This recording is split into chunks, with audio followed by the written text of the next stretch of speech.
Every other Emirati has a cheetah at their place. There are Emiratis that have cheetahs. I'm talking about millionaires. I actually know Rashed Belhasa. Okay. On a personal level. Yeah. Money kicks. He has bears, he has giraffes, he has lions.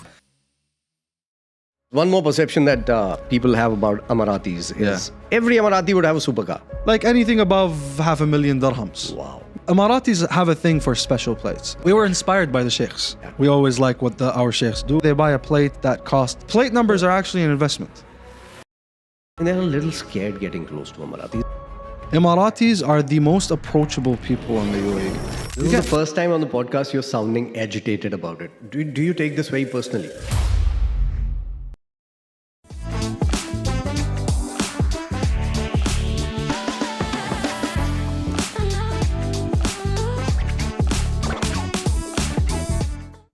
My first question to you is, how many wildcats do you have at home? I mean, I got a beautiful black cat. It was a stray cat, and now it's part of our home. So it's the only cat that I have. Really? Yeah. That's no cheetahs or lions or... That's what I was coming to, because the perception about Emiratis is every other Emirati has a cheetah at their place. Is that correct? No, of course not. Of course not. There are Emiratis that have cheetahs, but very, very few. Very few. I'm talking about multi millionaires, 9 figures, 10 figures, billionaires, but not average Emiratis. You've been to someone's place who has a big cat at their place? I have been to one person's farm who had a cheetah. Yeah. Wow. And did you interact with the cheetah? I did not interact with the cheetah. The cheetah was actually held on a leash, a similar one as a dog leash. Okay. It was a friendly cheetah. I mean, but because there were a lot of people that the cat didn't know, so they had to put on a leash just in case. You're the first person who has called a cheetah friendly. You know, they're pretty small in size. I was pretty shocked. I thought cheetahs were bigger, but it was the same size as a dog. You know, it was a dog size, not too high. It was. You know. Okay, what does it take for an Emirati to actually get a license for these exotic animals, or is it just Emiratis who can get it? Honestly, if you have a farm, I don't think you're required to be licensed. Really? Yeah, I mean, obviously depends on the animal. I actually know Rashed Belhasa. Okay. On a personal level. Yeah. Money Kicks, but see, Money Kicks has a sanctuary. It's more than just a house with animals. Yeah. They have animal trainers, keepers. He has exotic animals, but it's because they rescue animals. So they're animals. That's a different thing altogether. It's not right? to flex. Yeah. They rescue animals and they put them there. He has bears, he has giraffes, he has lions. You know, I don't know if you've seen the clip where Rashed, you know, all these celebrities go and have a tug of war with the lion. Yes, I've seen those videos. That's Rashed's farm. Tell me about this. One more perception that people have about Emiratis is every Emirati would have a supercar. Is that also correct or No, incorrect? it's not correct. That's not correct. correct. No. But at least in every family, but not household, but like in a family, there would be one expensive car, at least in every family. Okay. One expensive car. What do you mean expensive? Like anything above $500,000 dirhams. Wow. What car is that for you? It could be a Lexus. It could be a G-Class. A G-Wagon, yeah. It could be an S-Class. It could be, I don't know, an Audi A8, a BMW 8 Series, 7 Series, right? It could be an old Ferrari. Or Which one do you have at home? So we have a G-Class. I drive the G-Class. You drive the G-Class? Yeah, That's your personal car? That's my personal car. Right now, at the moment, yeah. Okay. I don't have anything else. Okay. Yeah. I have a motorcycle license. That's amazing that you just have one car. I just have one car. That's also the perception about Emiratis again. Yeah. And what is how many digits the number plate is? My number plate is 4 digits. Okay. Yeah. But I've seen a lot of Emiratis, you know, they have this thing about number plates also. Yeah. The car might be cheaper, the number plate would be more expensive. Yes. Take me through that. How does that come to be a part of the culture itself? See, again, also in households there are, you know, the Emiratis have a thing for special plates.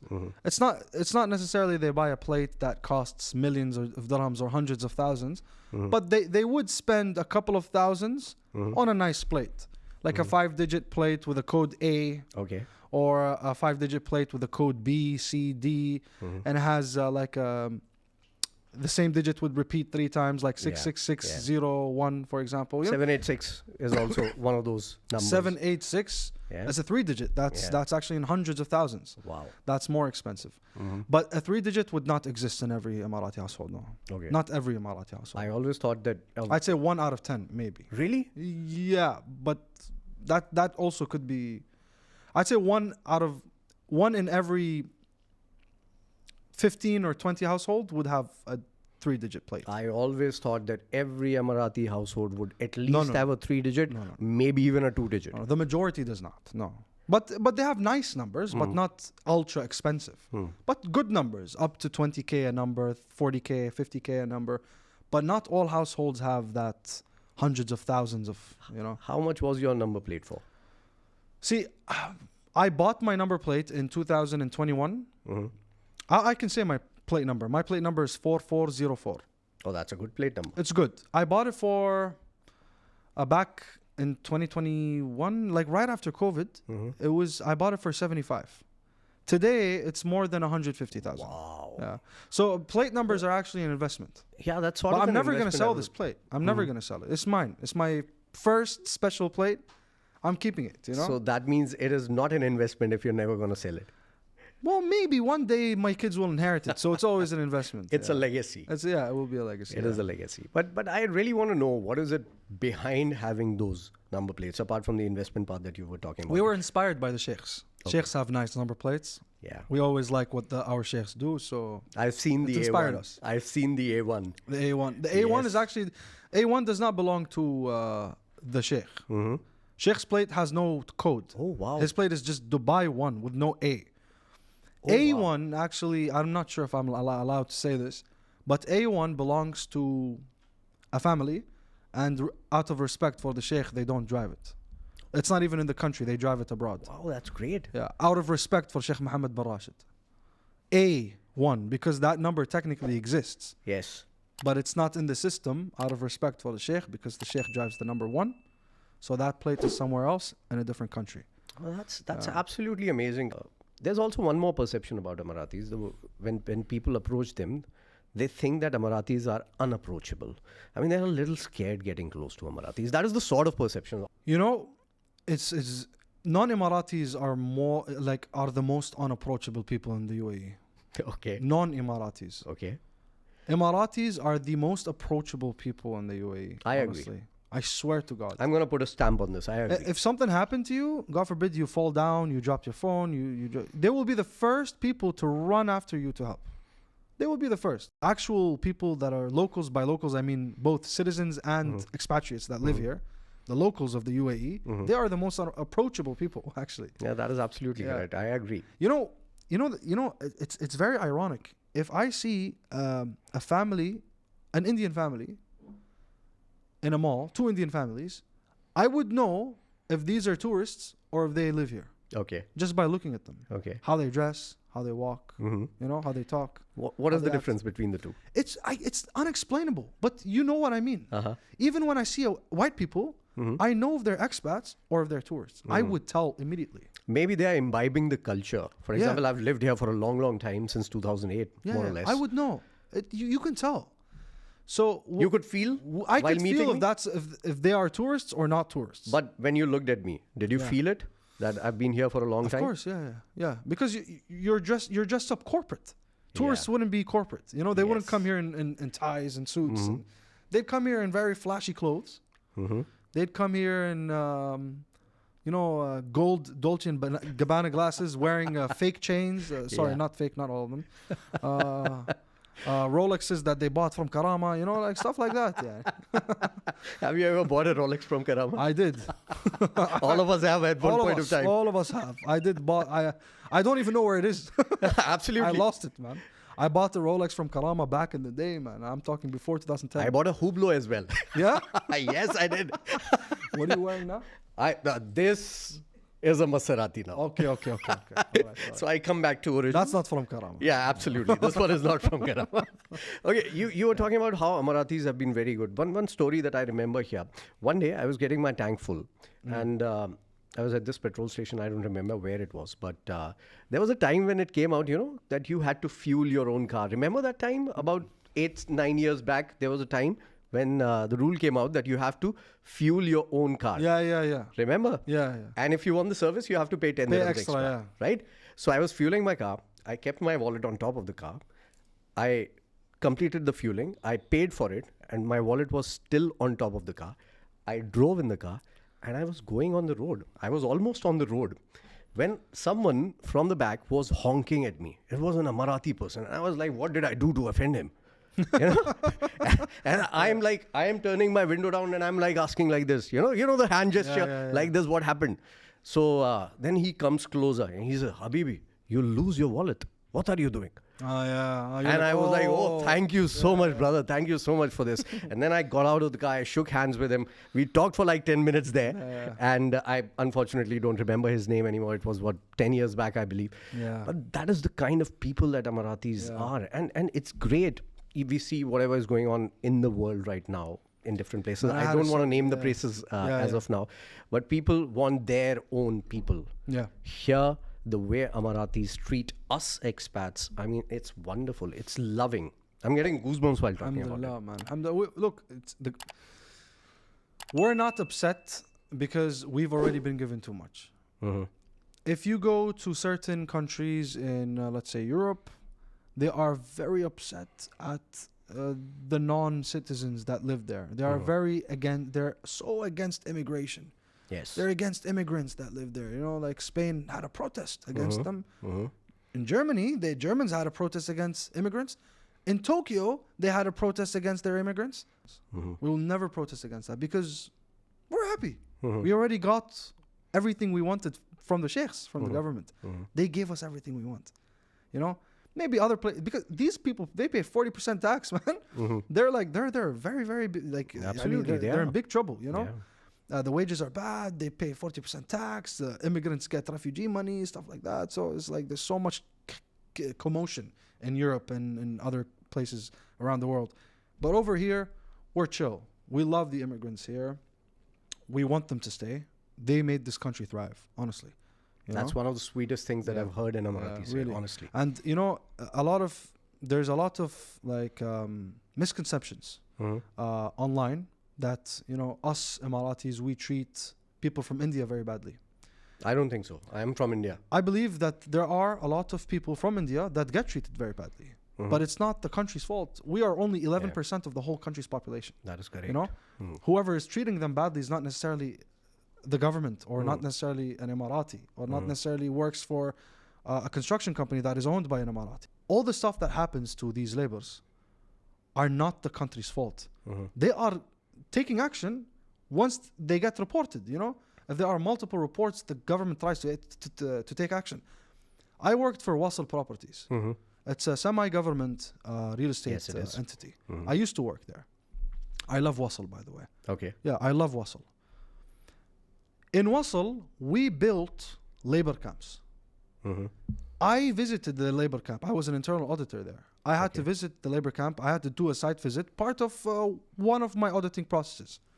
We found some mismatches, financials. So I went to the labor camp to see if the renovations have been done. They're still empty. They're still doing the renovation. Man, they are good. They're good buildings.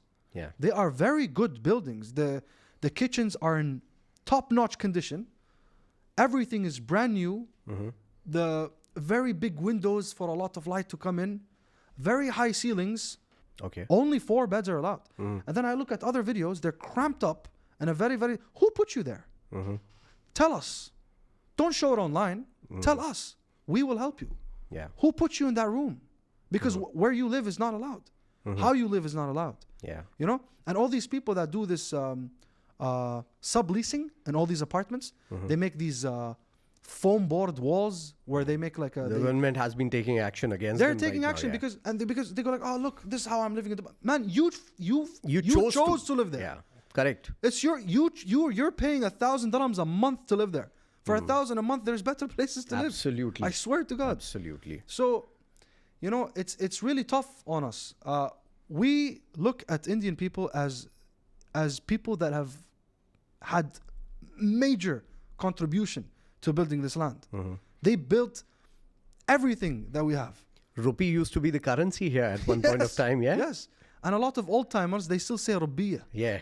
instead of dirham. Yes. They say kam rubiya fi jaybak, like how many money dirhams you have in your pocket, yeah. Yeah. You know? So, yeah, thank you. Really. Thank you to all the people from South Asia that have contributed to building this society. Thanks to you guys. And they are for always welcoming us here. Yeah. I mean, with all my heart, I can say this. I absolutely love the UAE, and you don't get the same respect anywhere else in the world. Alhamdulillah, man. Okay, my next question to you is, I'm very confused when it comes to Emirati food, because most of the food is called Lebanese food that we get here in the UAE. Yeah, in the Emirat. Yeah, Lebanese cuisine. Yeah, there's a lot of hummus and stuff like that, but that's not Emirati. Yeah, exactly. Yeah. That's what I want to know. What are the top 3 dishes that you would recommend to a person who's coming down to the UAE to try being an Emirati? Balalit. Okay. Balalit is an Emirati breakfast dish. Okay. Chubab is a type of bread. It's very similar to a pancake. Okay. Very bubbly and soft and fluffy. They eat it with dips or honey, or sometimes some people like to put cream cheese. Okay. What else? Emirati breakfast. There's khamir. There's ayams. They have a bread that we really like. We call it falazi. We like to have it for breakfast. We eat it with egg. What is that? They're breads. They're breads with mashawa. Mashawa is fish sauce. Okay. All right. They put on bread. They put on khamir. They put on flatbreads and multiple types of bread. Okay. For lunch, there's so many things. There is haris. There is tharid. There is madruba. There is arsiya. There is jashid. Jashid is baby shark meat. Okay. Served like tuna, like mashed on top of white rice. Squeezed lemon on top. Amazing. Really? Amazing. Never Tiger shark meat. Very good. Okay. Jashid. Okay. If you go to Al Gawain, there is a restaurant, seafood restaurant, Emirati seafood restaurant called Wadi Nil. They have jashid there. It's amazing. Okay. There's also another restaurant in Jumeirah called Baharna. They serve jashid. If you want to try the proper jashid, you go there. Okay. Also in Fanar, they serve jashid. Let's move on to dinner then. There's so many. Dinner, these options could also be dinner. Okay. Yeah. Awesome. I'm sure I will get attacked because I missed a lot of dishes. I only named very few, by the way. So I think that's a good thing to have in comments. If you remember any more Emirati dishes, you can mention in the comments right away. Yeah. All right. Next on. One of the part of culture is the way Emiratis dress. Women wearing abaya, men wearing kanduras. So what is the importance of this national dress? Why is it so important for you guys to, whenever I've seen an Emirati person going to official business, kandura is the thing. Yeah, let me tell you. When I lived in London a long time ago, I used to see a lot of Muslim women there. The women that were brought up in London, they speak like any proper UK accent and everything. They never used to wear the stylish abayas. The style that is now trending in London was started in Dubai, in the UAE. Okay. The UAE made abaya a fashion trend. It made it a trend. There are certain designers doing abayas in certain colors, certain materials, certain this and that. So abaya today has become a fashion trend. Even non-hijabi women would wear abaya. Correct. To show this the certain designer abaya, a certain color to match her purse, to match her heels. So abaya became a fashion trend. But obviously, there are Emirati women that just don't wear hijab, but obviously not the majority. But there are Emirati girls, young girls, they don't wear hijab, but they choose to wear abaya, of course, and it's good because abaya is a modest thing. They choose to wear abaya in different colors every day, different this and that. At the end of the day, yes, look, in the UAE, we encourage modesty. We have to. Modesty is number one priority. Absolutely. We don't allow people to go in public places and wear things that are not modest.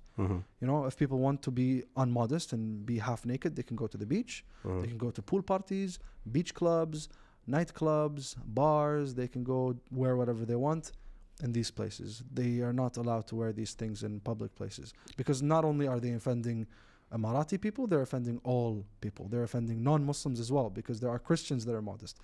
There are Hindus that are modest. There are Jews from Europe and some Arabic countries like, that are modest. So But modesty I've is something seen- that is encouraged. But I've seen UAE being liberal about these things these days. You know, in the mall you can wear whatever you want. No, you're not. You're not Because supposed to, you're but not supposed people to. do. Yeah, but people do. This You is the can't- first time on the podcast you're sounding agitated about it. Do you take this very personally? I do, because man, seriously, I feel like people are so dumb, man. Really, I feel like it's very difficult to find people that actually can comprehend some logic. Just last question. What does a majlis? This show is called the Majlis Show. Majlis. So what does a majlis mean to you, and how important is it for the Emiratis? Majlis in translation literally means a place of seating. So majlis, a place where there are people, yujlisun, majlis, a place where you sit. But in the Emirati culture, majlis is important to us. Every house needs a majlis. A majlis is a place where you you take in and seat your guests. A majlis is where you eat. The majlis is where you do your recreational activities with your friends. A majlis is where I could watch movies and play some card games with the boys. A majlis is where I can set up a network gaming place with the boys. A majlis could also be for women. A majlis is where women unite. A majlis is where women do an engagement ceremony. A majlis is something big, part of our society. Yeah, That's And, amazing. all- How big all is the- your majlis at your home? How many people it can accommodate? our majlis can accommodate about 18 people, maybe. Okay, great. And what do you think about the Majlis Show, finally? I love that you use this name, the Majlis Show. Amazing.